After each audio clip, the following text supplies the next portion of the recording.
भूस्खलन जोगु 12 फुट दबिगला कमरदा बालियापाड़ रास्ता। सुवर्णरेखार प्रलयंकारी बन्या पर नदी तटवर्ती अंचल आरंभ होइछि भूस्खलन। आज मध्याह्न समय कमरदा बालियापाड़ रास्तार सुवर्णरेखा नदीर शाखा नदी अंडिया खाल निकट में हठात भूस्खलन आरंभ होइता।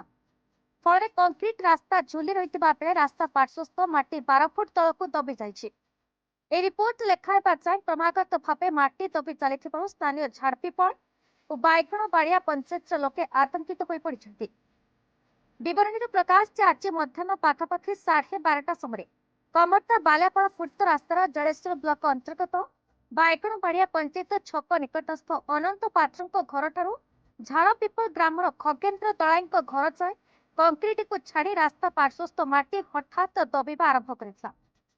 क्रमागत भावे रास्ता तलक दबि दबि जाउथिबा बेले संध्या 6टा सुधा रास्ता पाखापाखि 12 फुट तलक संपूर्ण दबि जाइछि।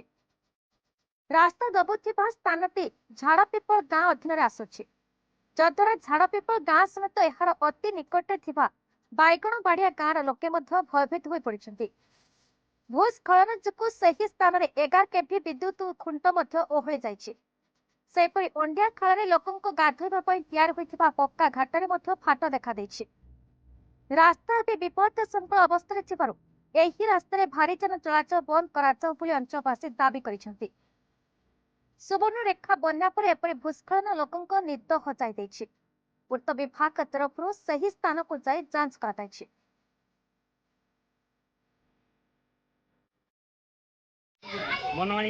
घर जानी पर ये केते बेले हला एमती काली हमें देखिलु 10:30 11टा भितर। अच्छा ये घटना पर बर्तमान जीवासिया केमती करछन लोक ऐसे तो बहुत असुविधा रे लोक जाउछंती जिने विपद आपद जाउछंती बहुत असुविधा रे जाउछंती। प्रशासन भय भीत होई का को जणैथिले जे बाबद रे एटे स्थानीय लोक माने आमे भी स्थानीय लोक आमे जणैथिले इरिगेशन वाला रिपोर्ट देले जे हम सेटा नुए पीडब्ल्यू वाला पीडब्ल्यू वाला को कालू ठू जणैलेनी एबे आसी पहुंचु काली ठू गाड़ी देखा नहीं गाम सारा लोक राति सारा एटी जोगी बसी रहिछंती कार विपद बड़ धरण कि हेई जीवो भय भीत होई काहे कि हेइछि बोले केते मीटर रास्ता हेइ जे अनुमान करछन एटा 550 600 मीटर पाका बाकी हो। कोन कहबे ए घटना केते बेले हला एमती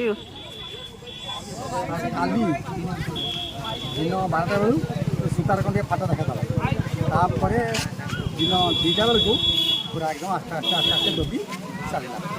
तापर आम लोक सब आस पहुँच देखिले देखा पर से किसान दाबी जाकि पूरा एकदम बसी इलेक्ट्रिक पुल गुड़ाक सब बढ़ी पाखे पाखे इलेक्ट्रिक सब आउ ये रास्ता हूँ भुवनेश्वर दीघा ये रास्ता बहुत 10-15 खंड बस चलती जनसंख्या लक्ष जावास रास्ता करते ये अवस्था है। आम इरिगेशन वाला को फोन करते से कहला आम नुहे पीडब्ल्यू आवेदन करते आसी इनक्वारी कर।